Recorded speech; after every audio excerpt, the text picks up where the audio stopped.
Hello, everyone. Welcome to Grid Life Wrap-Up for the NASCAR Cup Series Busch Light Clash. My name is Joe Samyega, and with me we have Ben Schneider from lastcar.info and Grid Encore. We want to welcome everyone tuning in to today's program. Be sure to comment in the chat room, leave your questions, opinions, share them with us. Happy to answer them on the air. And a big welcome to our Patreon investors calling the show, Mark, Robin, David, and Matthew from investing in the Grid Network. Each and every month, you can invest in the Grid Network or do Super Chat and Buy Me Coffee. If you do either one of those, $10, you get some Grid Network stickers. And of course, Grid Network stickers to all our Patreon subscribers. And subscribe to us on YouTube. Hit the bell icon so you don't miss any of our programs. We're getting ready for 2024. In a couple of weeks' time, Ben, we're going to be really busy once we hit Daytona 500. Just about every week, there's going to be a race somewhere around the world. And we were supposed to be racing today, but that took place yesterday instead. So we have a lot to talk about from yesterday's Busch Light Clash, an unprecedented move by NASCAR to move an event a full day early because of essentially the big storm. A lot of folks call it the Pineapple Express storm system, bringing a lot of rain, tremendous amount of rain into the area up till Tuesday. The field had to be converted back to the race from the racetrack to the field on Wednesday. So that's going to make it really hard to have the teams there potentially. So with the free admission, essentially everyone that was going to be there Saturday, they got the news that the race was going to take place. The Busch Light Clash was going to take place tonight, free for the fans. So at the end of the day, all the fans, they got to see a great race. For Denny Hamlin, he got to take on the big trophy. He came home the winner of the Busch Light Clash. He had the lead early on in the race, gained the position away from Joey Logano, who took the pole. Ty Gibbs made some contact there as well, too, when essentially those two got together, and he took the lead for good. Another Busch Light Clash for Toyota. And overall, Ben, I got to say, when it comes to the Busch Light Clash this year, we were seeing a lot of the names I think you anticipate up front for the Daytona 500. Denny Hamlin has won the Daytona 500. Could this give him that momentum to win another Daytona 500? Well, he certainly can. He's won 3 and 5 years in recent history from 2016 to 2020. He's one of the best super speedway racers in the Cup Series. I'm sure a lot of people would put Brad Keselowski and Ryan Blaney and a couple of others up there as well, but there's no denying Hamlin belongs in that discussion, in that group.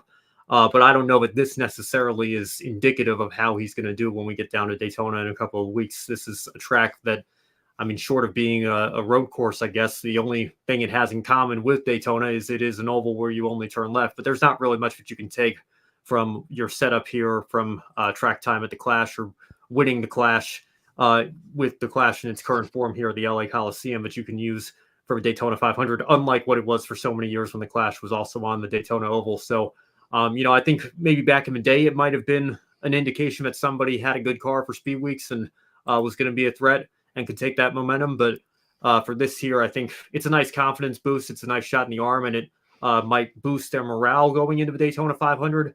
But I think we're going to have to wait till we get the cars on track at Daytona International Speedway to start making those projections for who's going to win the 500. Yeah, overall, it feels good to get the win, but really it's not going to translate at all to anything Daytona. If anything, feeling good, feeling confident, but that doesn't exactly make the car faster. Comment in the chat from Adam. Feel for Ty Gibbs. He will win soon. And Ben, I got to talk about Ty Gibbs. Sure, yeah. He was looking pretty good when considering that Ty Gibbs took the lead from Denny Hamlin when they were approaching lap traffic. I thought, okay, this is just lap traffic. He got up to Denny Hamlin, but he pulled away and looked like it was going to lead to the halftime break. Then we had the late cautions. Then again, throughout the night, he was up towards the front. At the end, him and Logano sort of cost each other the race. But even qualifying, he said in the interview he was disappointed he did not get the pole. Overall, I got to ask, is Ty Gibbs now at that point where he'll be going for wins in 2024? I think so. I think he's getting there. And I don't know that he's going to be a championship contender this year, but I think he could certainly win a race or two. He's going to be in a good Joe Gibbs Racing car. He has over a year now of Cup experience. I think people might forget just how many races he did in 2022, filling in after Kurt Busch had his ultimately career-ending injury in the qualifying or practice crash at Pocono. Ty Gibbs ran basically almost the entire second half of the 22 schedule, and then went and had his rookie season last year and has continued to get better throughout. I don't think anybody has ever denied or questioned Ty Gibbs' talent. It's the maturity that is in question and still in question as we speak. And I think we'll get into that here in just a little bit with the post-race discussion that he had with Joey Logano. But when you think about how difficult it is for young rookies, especially nowadays with the ages that we're throwing these rookies into the Cup Series here now in their very early 20s, sometimes even in their late teens, as Logano was back when he was with Joe Gibbs, when he got into the 20 car to replace Tony Stewart. I think we really need to remember to give these young drivers, no matter how talented they are, a couple of years to really get a feel for the Cup cars and then start making judgment on how their Cup careers are going to pan out from there. In the case of Ty Gibbs, obviously he won at every level he was at prior to getting to the Cup Series, and I think now he's at the point he's got enough experience in these Cup cars that you could very well see him be a contender to get 1, 2, maybe even 3 race wins this year and look to build on that and become a championship contender in the not too distant future. Bring up a great point with his time with 2311, replacing an injured Kurt Busch, getting that experience in this current generation car last year. This year, it could really be a good indication that he's going to be up towards the front. The maturity level, that is going to be something a lot of folks are going to be wondering about, and especially after the race where he and Logano, they exchanged words, and we know Logano, he is one of those drivers. If you're on his bad side and you're ahead of Logano, he's coming up, he is not going to race you easy. Two of them, they made contact during the Busch Light Clash. Essentially, they took themselves out of contention. Could this lead to a season-long rivalry between those two? Or do you think those two are going to review the tapes, see what happened, realize this is the Busch Light Clash, nobody lost points, pride may be hurt, but just see as hard racing and move on? Well, if there were anyone other than a Joe Gibbs racing driver, I'd probably say yes to the second part of that, Joe. But, I'm just thinking of ever since Joey Logano left Joe Gibbs Racing, he's had run-ins with Denny Hamlin. He's had run-ins with Kyle Busch. He's had run-ins with Martin Truex Jr., although the most famous one probably came when Truex was in his final races at Furniture Row when they were fighting for the championship in 2018. So it seems like ever since Logano has left Gibbs and left the Toyota family, he's found those drivers, his former teammates or would-be teammates, out on track and had a few issues with them. So in the case of Ty Gibbs, I don't know that this necessarily is going to lead to something that we see as one of the biggest rivalries of 2024, unless they go out and get together again at Daytona or one of the early season races. But I suppose it is something to keep an eye on and see if anything else comes of that, because whatever the two were talking about after the race, they certainly weren't too happy with each other. So it's going to be something you might want to keep an eye on for the future. Yeah, those two were not too happy with each other. And we saw several drivers with essentially tempers boiling over. Ricky Stenhouse Jr., he approached John Hunter Nemechek, took the window down. Wasn't exactly saying, hey, great job out there. He was clearly not happy with him. Stenhouse, during the caution, made contact with Michael McDowell. That was clearly intentional. Ty Gibbs, Joey Logano. We're hearing about Bubba Wallace when he got spun out, the contact all around. And I feel compared to years past in this event, it sort of slid around where it was like, okay, the infamous "we're having fun" comment from Christopher Bell comes to mind. Were you surprised by the tempers on display yesterday? And do you think maybe just the rush atmosphere of the race, moving it 24 hours, may have played a role? Yeah, that's a good point. I guess the drivers weren't expecting to be thrown into a race that night until NASCAR made that decision and made that call. And I think ultimately the right one, given what the current state of the weather is in Los Angeles and is going to be over the next few days. But yeah, I think just the chaos of, having the schedule thrown, really thrown away, so that they could get the race in on Saturday night. I think that might have certainly played a role in terms of how these drivers were feeling and their emotions going into the race, and maybe everybody's sensitivity was heightened up a little bit. But I can't say I'm too surprised. It's a short track, non-points exhibition race. I've actually, if anything, been surprised that we haven't seen more tempers in the previous two iterations of this clash at the Coliseum.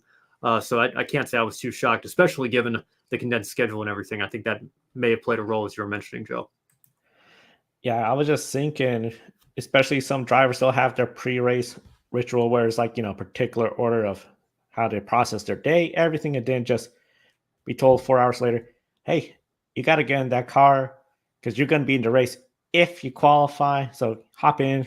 Good luck in practice. We'll try to make you fast for qualifying. I just think that amped up the energy. And overall, I thought it was pretty good racing. But yeah, I was surprised compared to the first year. I felt like, okay, NASCAR, they know they're coming out here. They're going to have a good time, put on a show for the event crowd. Last year, okay, Christopher Bell, we're still having fun. But this year, it just seemed like, as you mentioned, short tracks and tempers. Chrome Diesel, I don't know where the class should go at this point, as I wanted back at Daytona for speed weeks. I don't want to repeat of 2019 and 2020. So we're definitely going to be talking about the Clash's future because I know that's something where I think that's going to have a lot of people talking throughout 2024. For Kyle Busch, I got to say, he probably is wanting us to come back because second place, he continues the streak of second place, third place, second place. So if the pattern continues, he'll be third place next year, but he obviously wants to get better. Ryan Blaney, he came home in third place and collected his bronze medal on the NASCAR podium. And of course, again, the NASCAR podium, second and third place in the reverse order. I don't know if this is NASCAR version of the podium or they're just sort of trolling F1. I just don't get it, Ben. I don't understand. Maybe it's a Kyle Busch thing. Maybe Kyle Busch just gets on the wrong side and they go with it, right? Because he was on the podium last year too. I mean, I don't understand how hard it is. I mean, the winner is in the middle, obviously, but then second place is on the right side if you're from the view on the podium, the viewer's left, and then third place gets on the other side. That's how every other podium in every major sport that I've seen, the Olympics and Formula One, any international competition that has a podium like this, that's the method for lining them up. And yet NASCAR for the second year in a row, they got it wrong. I don't understand how it's that difficult. Just put them in the order that is universally agreed upon for every other podium I've seen. I've seen a lot of podiums where you just have the numbers 1, 2, 3. Just put that there to make it easier for the drivers because I know NASCAR doesn't use podiums, but I just sort of feel 2 years in a row, not somebody from NASCAR was like, hey, Kyle, you got to go on that side. So it's just something really interesting. Kyle Busch. Any F1 viewers that maybe were tuning into this race, you can tell that this isn't a normal, regular thing for NASCAR. And, I like the novelty of the idea, especially for an exhibition race like this. I don't understand the traditional fans in the Facebook comments and the Instagram comments and Twitter or X replies that are saying, like, get this Formula One crap out of here. I have no issue with a podium. I just want to see you do it right. And they haven't done it right for the last 2 years. So if they're not going to do it right, I guess they might as well not do it at all. I have to agree. Is like, I don't think NASCAR could claim, oh, this is our version of the podium. It's like everybody does it the same way. Second, third on the reverse side. That's just NASCAR. I know Kyle Busch, if we come back, he wants to get that podium again. He'd love to move up to that first step. That might prevent the entire mess from occurring. There you go. But I got to say, too, Kyle Busch, very much always in the top. Another driver that we saw that was always in the top, William Byron. And interesting stat they mentioned, every Busch Light Clash at the Coliseum William Byron's been in, he's never run outside the top 10. I just think that's a phenomenal stat. Yeah. And considering, Ben, this is a track where every year we put down the dirt, we put down the pavement, we race, we tear it all up, do it again and again. It's hard to recreate a track perfectly year after year. So are you surprised that some drivers like Kyle Busch, William Byron, they seem to just have something where they just know how to be up front on such a different surface every year?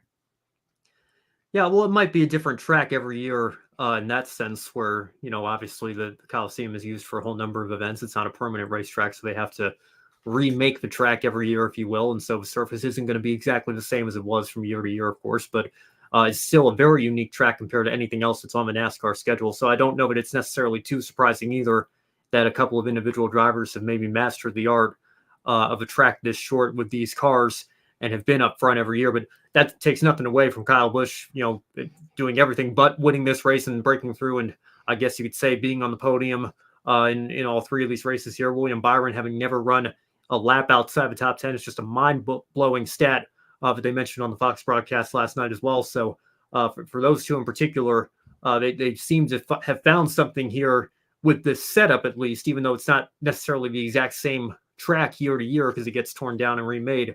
They've still found something in this facility that the others, I would guess you could say, are still searching. And maybe, I guess we'll get into this here in just a minute, but it might be too late because there's still some questions up in the air as to whether or not this event's going to be back next year or not, or year to year, what we're going to do with this race and with the Clash. But if this was the last race, then I guess you could say Kyle Busch and William Byron are going down as two of the best to do it at the Coliseum for NASCAR. Those two, they just seem to always have something together. William Byron just very quiet compared to Kyle Busch, where Kyle Busch has been towards the front year after year. Could have easily gotten a race win at the Los Angeles Coliseum. If they're back, I think he's going to be circling this, and hopefully we avoid the podium miss again if he has to claim the top spot. Now, a couple of points of discussion. Of course, the race that was supposed to be today, but as of 1:30 Pacific time, we could see Los Angeles, they were covered in rain. I expected to last till Tuesday, with most forecasts calling this storm very significant, urgent attention, particularly flash flooding could be an issue, many unknowns with the storm. And NASCAR, they took this unprecedented step to move a race a day early, essentially give everyone 4-hour notice. Now, we know in the past, NASCAR, they'll move to get a race in a little earlier, like a couple hours early when there's a storm coming. But the other thing too, you have a track where you could be there Monday, Tuesday. I think it was Texas Motor Speedway a couple of years ago. We were there to like Wednesday, I think, Ben, trying to get a race in. But this was a different situation where you had the teams.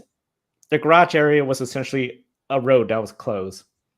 We know February 25th, the Los Angeles Coliseum had an event. So Wednesday, the track had to be gone. NASCAR, they're trying to do it right. Everyone got the free admission, of course, on Saturday. Everyone that had tickets are going to get refunded, including the parking pass tickets. We still got to see the NASCAR Mexico Series race. So if you were there in the crowd, you had a great time. But still, there's a lot of fans that were coming in today. So we did see a smaller crowd. You didn't have the celebrities, Machine Gun Kelly, Gabriel Iglesias, who was the original Grand Marshal for the Mexico Series. And this, of course, was get everyone primed for the Daytona 500 on Fox. Instead, the race was on Fox Sports 1 cable and Fox Sports 2 for the Mexico Series race. We know short tracks, traditionally people talk about short track Saturday night. Assuming this event is in LA 2025 or another location, a short track, or maybe even a street course bin for the Clash, should it be held Saturday night considering you have rain? You can't just bank on running it on Monday. Yeah, I suppose it's an option. I guess the Budweiser Shootout, back when that was the name of the Clash, was a Saturday night race. Then you line them up for the Daytona 500 with qualifying on Sunday. So it wouldn't be unprecedented to run this race on a Saturday night. But, I think obviously the bigger question is, where is this race going to be? If it's going to be back in Los Angeles, I know this was kind of a once in a blue moon sort of storm that, perfectly aligned with NASCAR weekend. I guess that's the old idiom, right? If you need to end a drought, bring a NASCAR Cup Series race to your city. And, like we got the record flooding in Chicago last year and still fortunately managed to get that race in, even though the Xfinity race was called short of halfway, which was another unprecedented move on NASCAR's part due to the weather. So, that's obviously a variable that's outside of their control. Although I will say it did start raining as soon as the Mexico Series race wrapped up last night. So count another one in the scoreboard for the Vortex theory if any Darrell Waltrip fans are watching this. But, there's a lot of questions, obviously, for the future of this event. I think you'd want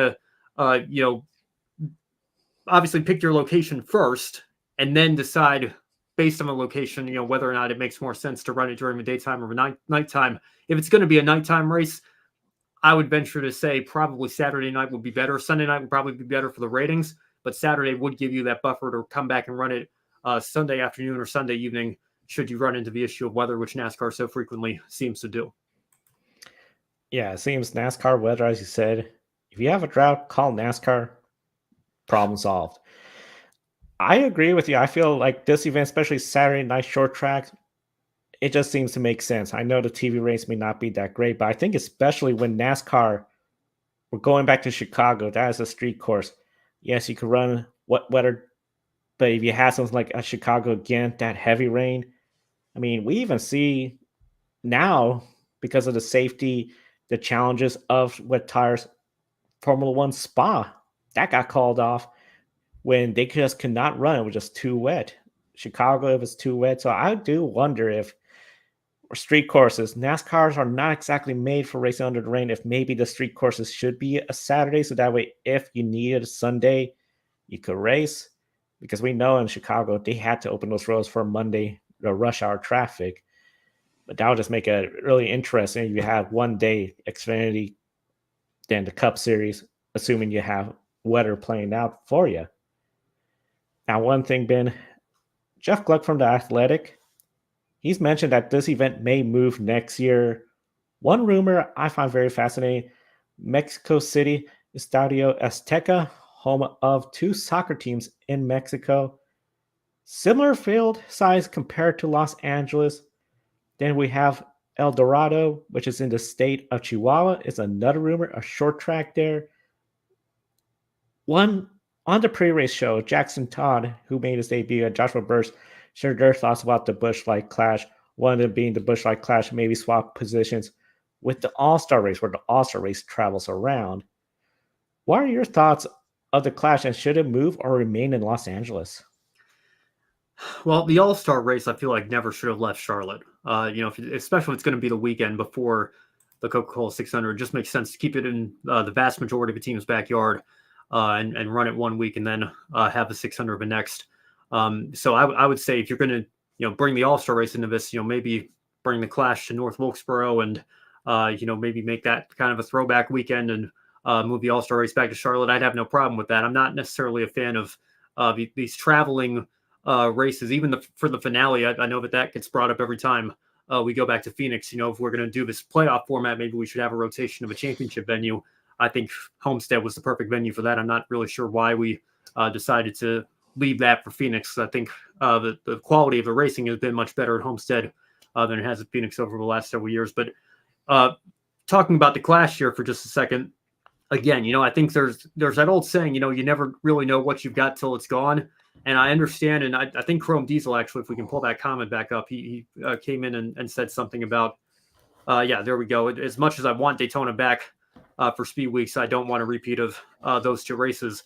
And I've been on record, I said on the air that I think the 2019 Clash in my lifetime is a bottom 3 NASCAR race of all time.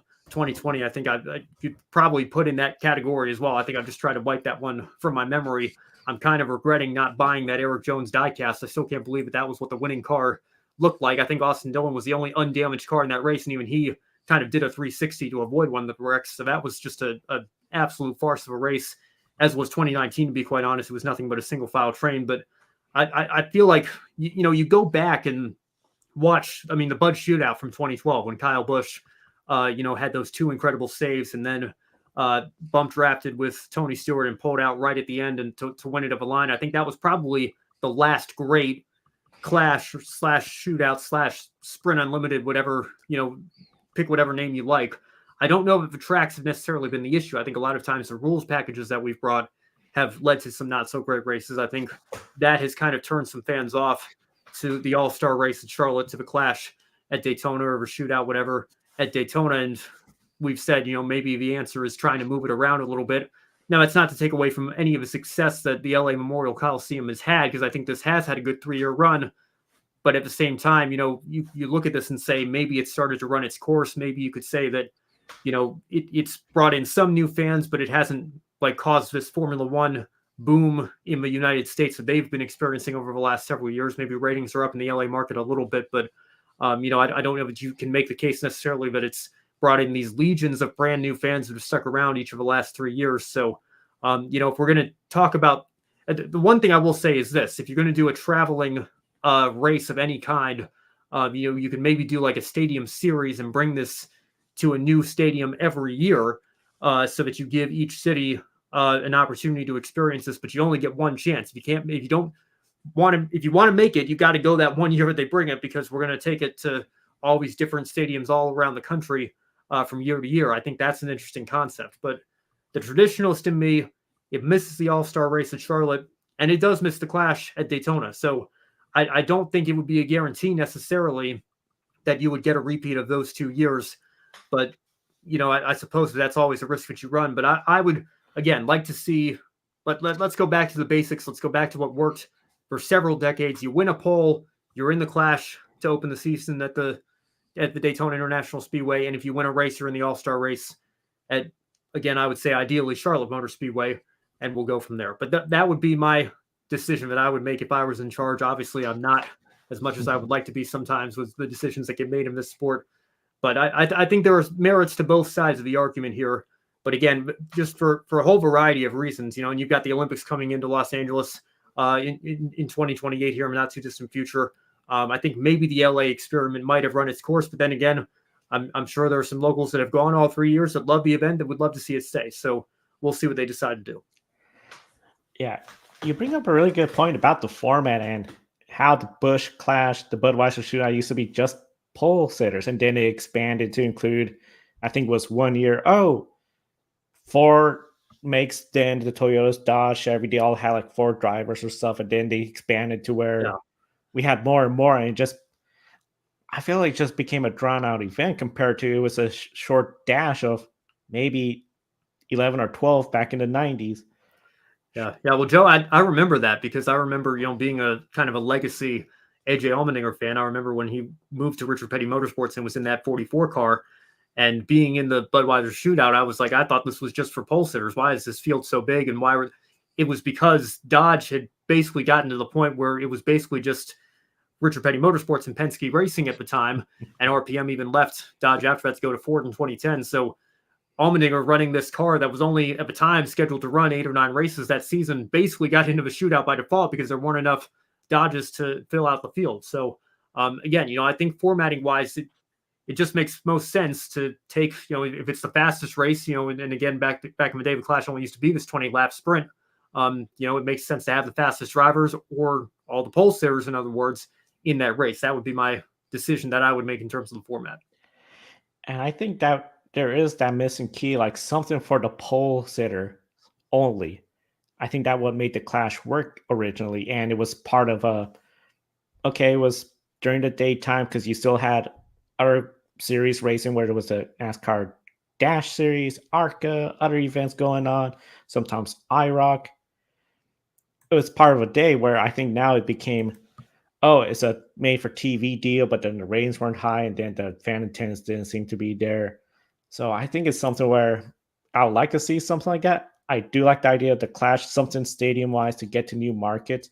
I think that's just a creative move by NASCAR to try to get new fans by bringing the racing to them. But still, I think there's going to be a lot of details for NASCAR to figure out with that. Adam says Michael Waltrip had an idea: win a race, pole or top 20 compete in the Clash. Everyone races. Have it at Nashville Fairgrounds. IROC Legends race before. Once the Fairgrounds is up and running, I think they're going to get a full point series race, and that's right there in Nashville proper. And then, of course, Demas wins the 2024 Daytona 500 February 18th. Be sure, don't miss our pre-race show before the race. Now, Ben, I think one of the things that sort of worked out, one positive takeaway from yesterday's chaos, was qualifying. Now, we know traditionally 36 charter teams, they're in the field. You have 4 spots extra, but we don't see more than 4 cars usually show up. I can't remember the last time we had a person fail to qualify for any race besides the Daytona 500, which has its own qualifying procedure. So really, qualifying is more selecting your pit stall. And if you're at Daytona, Talladega, Atlanta, other tracks, even you're in the back, you could just work your way to the front much easier. The Clash was originally going to have 4 heat races and a last chance qualifying race. But with everything, that got all canceled, scrapped. So it was just simply the 22 fastest and a provisional. And I got to tell you, man, I was glued to the TV, looking at the lap times, seeing the leaderboard, how where everyone was falling into place. I think it really built up the drama and excitement that has been missing in qualifying for NASCAR in a really long time, especially when Josh Williams, it looked like he might be in the show. The last group was out there, but I believe it was once Chase Elliott got around Chris Buescher, who he pushed out of the way, got a fast lap. Josh Williams missed the field by one position. Keselowski, a huge relief once he found out he was finally in the clash. And then the shock of Christopher Bell, who was in the final championship for not too many months ago, failed. Chris Buescher out. Austin Dillon, who had that unique streak of third place, second place, didn't make the show. Did this reveal that qualifying can draw more interest and excitement when there's stakes on the line besides, pit road, or even do more excitement than the heat races and the last chance qualifiers? Yeah, well, that's simply obvious, right? Qualifying is not going to mean as much if everybody's already locked into the field. And Joe, like you mentioned, really the only race nowadays where we maybe get more than 4 open entries to run is the Daytona 500. If you were running an open entry in the Cup Series, most of the time it's simply not worth it to do more than just a couple of races. Even the Project 91 car for Trackhouse, which has all these sponsorships and backing for these major superstars to come in to the NASCAR Cup Series, even that only does 1, 2, maybe 3 races a year. So I look at this and I say to myself, if we're going to do qualifying, if the question is how do we make qualifying mean more, you have to either reduce the size of the field, or you have to do something like, I guess, get rid of a charter system and bring the cost down so that more cars show up. But so in the case of the Clash here, for example, we do have a smaller field size because you can't put 36 cars on a track this short. So obviously there was a lot of drama to see who was going to get into the back of the field or not. And you have some big names like, Austin Dillon, I think was probably the biggest surprise. I know that he had a down year last year and isn't necessarily a superstar of the Cup Series. But when it comes to this race, he's run very well each of the previous 2 times we've run it. He just didn't seem to have the speed this year for whatever reason. And there were a couple of others as well. Like you mentioned, Christopher Bell, Championship 4 contender each for the last couple of years. He couldn't get in. So there is some drama and stakes to it. And I always go back to the Indianapolis 500 on this question, Joe, because, if you think about it this way, if you're a Scott Dixon fan, your guy has to qualify every year.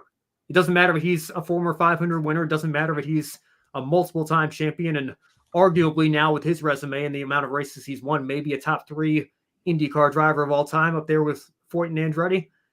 It doesn't matter. None of that matters. None of his resume matters when it comes to this one race. You have to qualify every single year, just as the one-off entries that you're going to expect to run at the back of the pack do, just as everybody else does. Chase Elliott fans don't have to worry, unless maybe he goes snowboarding again. But aside from that, that's the only way that he's not going to be in the Daytona 500 in a couple of weeks' time. And every other full-time chartered entry can say the same thing about their driver. You know what 90% of the field is going to look like, maybe more, if we don't get more than 4 open entries for the Daytona 500. And so I think that really takes something away from the drama of the twin qualifying races, from the drama of qualifying for a single lap to see who's going to get the 1 or 2 locked in spots, and then we'll decide the other 2 spots when we race Thursday night for the duels. Well, now that drama is taken away if we don't have enough entries to fill the field. So that, to me, is the only way you make qualifying more dramatic. Qualifying is only going to mean something in the grand scheme of things when it comes to that drama and must-see television if somebody is going to end that session going home and not running the actual race, the main event. And until that happens, to me, I don't think that qualifying is necessarily appointment television, because the only thing we're really doing is setting the starting lineup and I guess pit selection as well, like you mentioned, Joe. But that's what you have to do to make qualifying must-see television, is bring the field size down or make sure more cars are showing up. If you're not going to have that, you're not going to have an entertaining show. And that was the thing with the smaller field in the Clash. I was just glued. I haven't been watching the times in qualifying, especially for NASCAR, in a long time. Maybe the Daytona 500 just to see who gets the pole and the second spot, because those are the only 2 locked in. Everybody else, you're in the dual races trying to secure your spot. But I felt it was a lot more entertaining, because sometimes those last chance qualifying races, we've seen the top 2, they just drive away. So unless you get a late caution That's where the chaos is going to occur. Some of the heat races, you might see a good battle for that transfer spot, the last one. Sometimes it could just be a green flag. They all got spread out, and I felt this was really great. And the thing I think made it really good too was the groups. We saw that first group go out.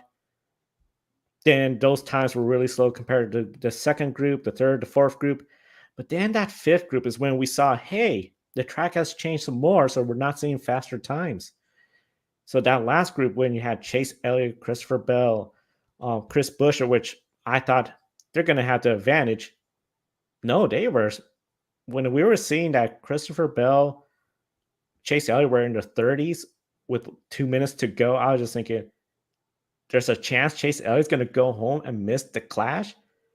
Once he got around and got in, hey, big performance by him. But I felt this really brought a lot more excitement than sometimes the last chance qualifiers. And I think sometimes we rely too much on heat races, last chance qualifiers, when really a qualifying race like this, where you don't make it, you're not in the show. I think the novelty is just feels stronger just because we haven't seen it in NASCAR. Now, Chrome Diesel, I'm curious to see how the Charger will go post 2012. Neither Zix or no exists. That's going to be interesting. And a shout out to Elliott Sadler fan, number 38. Been a while since we've seen Elliott Sadler on the track, and good to see he still has some loyal fans as well. Now, of course, Elliott Sadler raced in a time where we didn't have the charters. There was more provisionals, including the champion provisionals. And really, once that went away out of the grid ranking series, only the Indianapolis 500 been, as you mentioned, is the only race where you're truly qualifying to get in the race, the 33 fastest. There's no way you could lock yourself in besides speed. NASCAR, I don't see them. They're not going to reduce the field. The charter, we know the teams love that because it adds value. So that way, somebody like Chip Ganassi could sell to Trackhouse for a lot more money. And I kept thinking overnight about like, well, what we saw in qualifying was so great, so engaging. One thing I thought of was back before, I believe was 2004, Bristol Motor Speedway, some other short tracks like Martinsville where you had 2 pit roads. Qualifying was very important. If you were not in the top 20 positions, you will be on the back stretch. So those cars that qualified first down to 20th, they're on the front stretch. They had an advantage all race long. Now that advantage, disadvantage has been negated with the new policy at Bristol Motor Speedway, where they all come in at the beginning of the back stretch, go out into the first stretch, pit road. And I've just been trying to think of like, how could this work to make it where essentially qualifying could have something where all the teams know this is more than just where we start. This could be make or break for us. Would introduce in points, like something like the top 10 in qualifying get points, create some level of excitement for qualifying? Or do you think that just be more of a gimmick, considering you also get stage points, playoff points, and now we're just throwing in more points? Oh, Joe, you're making me talk about a full season points championship format on the first wrap-up show of 2024 for NASCAR. I mean, I'm going to say this just one more time here. The best championship format, in my opinion, is one where the winner gets the most points, last place gets the fewest points, divide them up for spots in between from there. We tally up all those points at the end of the year. Every race is worth the same amount of points. Don't give me any of this double points garbage, especially not at the finale, because then you cannot argue it's anything but a gimmick if that's the case. If you're doing it at the finale, I can maybe grant it to you for the Indianapolis 500 because it's your biggest race. But the double points at Laguna Seca or Sonoma, get out of here with that. And tally all the points up at the end of the year. That's your champion. I don't like bonus points for leading a lap or leading the most laps or setting the fastest lap or winning the pole or, the top 9 in qualifying for the Indianapolis 500. The thing that should matter is where you finish the race. And so to me, obviously I'm a broken record on this when it comes to how we determine our champions and how we should award points, but I don't think that's the answer for drawing up more attention for qualifying, is to award championship points based on how that goes. I mean, again, if you had to give one bonus point to the pole sitter, I suppose I'll grant you that. But making it a top 10 thing or putting that much of an emphasis on it from a championship, I would not be a fan of that. But again, I won't speak too much on that because any regular viewers of this show or this network know where I stand when it comes to these point systems. But to answer the question, I think the only thing that would make qualifying more entertaining for me is if it actually meant who gets into a race and who has to go home. And again, we just answered the only way to fix that in the previous question. Yeah, I think that's the only way you could really do it is just make it where it's about going home. Because even if it's points, I feel at that point, literally, it's almost too confusing. We have Formula E, for example, where 3 points for the pole sitter, 4 points if you put the fastest lap. So that's a total of 29 points if you win the race. But it just gets to the point where it's just so confusing at times to follow it. I like the idea of something more straightforward. I would not want to see NASCAR say, hey, to make Bristol qualifying more exciting, we're going to get rid of the yellow flag policy and make it where you got that disadvantage of pitting in the backstretch. I know the teams are going to be, nope, we don't want that. We want it all equal. So I don't think that's going to occur. So I really think the best thing is something like essentially the Indianapolis 500 has it going. It'll be interesting what will happen with the charter discussions. We know NASCAR's not exactly the biggest fan of them. The teams, they love the idea of the charter.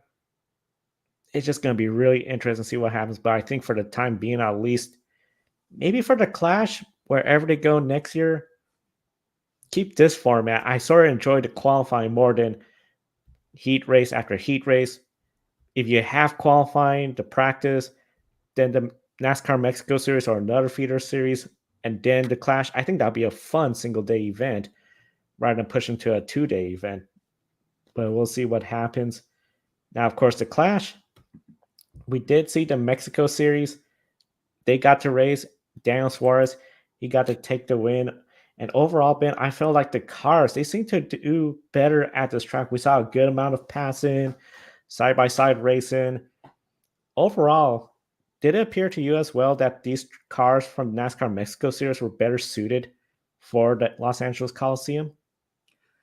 Yeah, I saw my editor-in-chief at LastCar.info, Brock Beard, was saying the same thing as well from what he was seeing from the race. I think that, it looked like another particular series did just not that long ago, a couple of decades ago, if you will. And I think it's ultimately a sign that what the Mexico Series has right now is very good, but what the Cup Series has right now in terms of this next-gen car still needs a lot of work when it comes to a short-track package. I think they've made a little bit of progress, but it still clearly is not as good as it could be or as good as what the Mexico Series was doing last night because they put on a great show in addition to the entire weekend. And I think certainly justify bringing them up here for the Clash for Coliseum. It was certainly a great race. And I would agree. I think the cars were a little bit better suited for the track than the next-gen Cup Series cars were. But some great racing. Daniel Suarez, again, congratulations to him. I know it was a disappointment not to make the main event for the Cup Series, but he certainly made up for it by going back to his roots and a series that means so much to him. And, he is credited several times and credited even last night for saying this is what allowed me to take that step forward and come to America to race in the Cup Series. And great to see him getting back to his roots and winning the Clash or the Mexico Series race last night of a Clash weekend. I think it was great to see. It was great to see Daniel Suarez taking home that beautiful trophy. I think it was great to see on television. Granted, it was on Fox Sports 2, the Mexico Series on television for the American audience. And we know there's the Mexico Series. We know there's the Canadian Series as well, too. Should we see more Mexico Series, Canadian Series integrated with the Cup Series? I could have just pictured the Canadian Series at New Hampshire, at Dover, the Northeast. Mexico Series, 9 years ago, they were in Phoenix. I think they should be a bit more. Do you agree with that idea? Yeah, well, we've seen Pinty's in New Hampshire in the not too distant past, and obviously great to see Mexico this weekend in Los Angeles. But yeah, I think those series are definitely something that need a little bit more spotlight, need a little bit more attention. To be honest with you, Joe, I wish we could cover them a little bit more on the Grid Live Encore show. It's just that they don't get as much press. I got to be honest with you, I was trying to find the results sheet from last night's race, and it took me a while, just through Googling it and trying to find it on NASCAR's website. to actually get the PDF of the results because unfortunately, the websites here in the States, at least, even on NASCAR's own website, it's a little bit difficult to navigate and try to get to those results, at least from my experience. So it's a little bit tougher to follow the series and tougher, therefore, to report on them. But, the Pinty series, I think, puts on some phenomenal racing. I think it's proof that NASCAR works on street circuits in the right circumstances. And like we just said, the Mexico series put on a great show last night at the Coliseum. So there's some great racing and some great talent in these series as well. Ruben Garcia Jr., somebody that made some headlines in the United States, won a couple of what's now ARCA Menard Series East races a handful of years ago. He had a great run going. Unfortunately, got shuffled towards the back there at the end. Max Gutierrez, who has made some Truck Series starts, won a very dramatic ARCA East race himself a couple of years ago. Good to see him back out there as well. So there are a lot of names in this series that I think, some fans might recognize even from some starts that they made here in America. But it would be great to see us be able to find a way to give them a little bit more coverage on a yearly basis. And I think one thing that would go a long way in doing that is bringing them to the United States to host, whether it's an exhibition race or a points race, introduce the American audience to them and tell their stories. I think that would go a long way in doing them some favors for those two series. For the two series and for the sponsors on those series, we saw Telcel, of course, a big telephone company based out of Mexico. They were on every vehicle with sponsorship. It's really great to see them on television. Adam loves the NASCAR Pitney Series. Those Canadian drivers are talented. And I have to agree with you. Some of the best highlights you could find on YouTube of NASCAR on the street course is the Canadian series. Some of the racing is just so intense. And Ben, we had a good day of racing yesterday. Didn't exactly go as a plan, but at the end, I think, as you said, the circumstances, that's the best NASCAR could do. With that said, the shining moments here. So encourage everyone in the chat room. Share what was your one shining moment. Ben, from this race weekend, one race weekend, what was your one shining moment? I think we just talked about it, but I'm going to go with the Mexico series. I'm going to show them some love, and specifically Daniel Suarez. Again, disappointing for him not to make the main show, but somebody who had a bit of a down year last year. The only Trackhouse entry that didn't win a race. Obviously, Ross Chastain got a couple, and then Shane Van Gisbergen won in the Project 91 car at Chicago last year. Daniel Suarez is somebody that I think has a very interesting future ahead of him with all the drivers that Trackhouse seems to be signing. You'd have to think Suarez is maybe going to be looked at as kind of the odd man out or on the hot seat at the very least for the next couple of years. So I know it's just an exhibition in a series that isn't the Cup Series, but again, like we talked about at the very start of the show, even with Denny Hamlin, going into the Daytona 500, maybe not indicative of how he's going to do in that one race, but you can't argue it's not a confidence boost. It's not a shot in the arm. It absolutely is for Daniel Suarez. I mean, you could just see it on his face, the excitement and the joy of winning that race last night.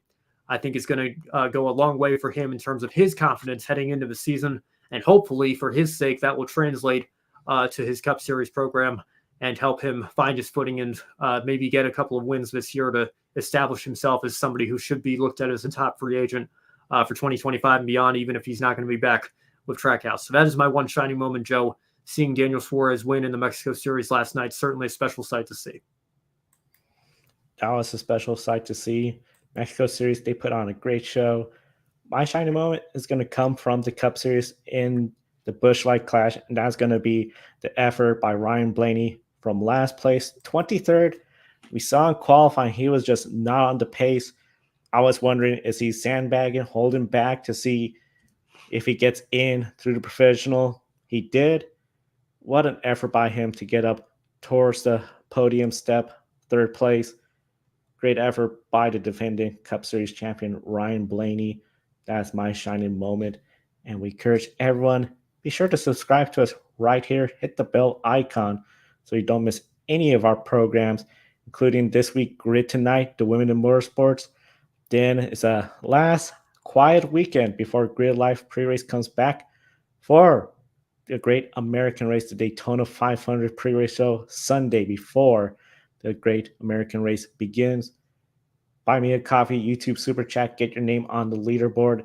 Once you hit $10, you will get a Grid Network sticker. And by becoming a Patreon, like calling the show, Mark, Rob, David, Matthew, they've gotten their stickers as a showing of support. And thank you for the Grid Network for investing in us. 2024, I think it's going to be a very fun year. And if anything, Ben, I got to say, the last 4 days, it just seems so busy with the news. But we thank everyone for tuning into all our news programs from Grid Tonight, the Lewis Hamilton breaking news, and you can find all of that on our channel. For Ben Schneider at lastcar.info and Grid Encore, I'm Joe Samaniego. Thank you for watching. We'll see you next time.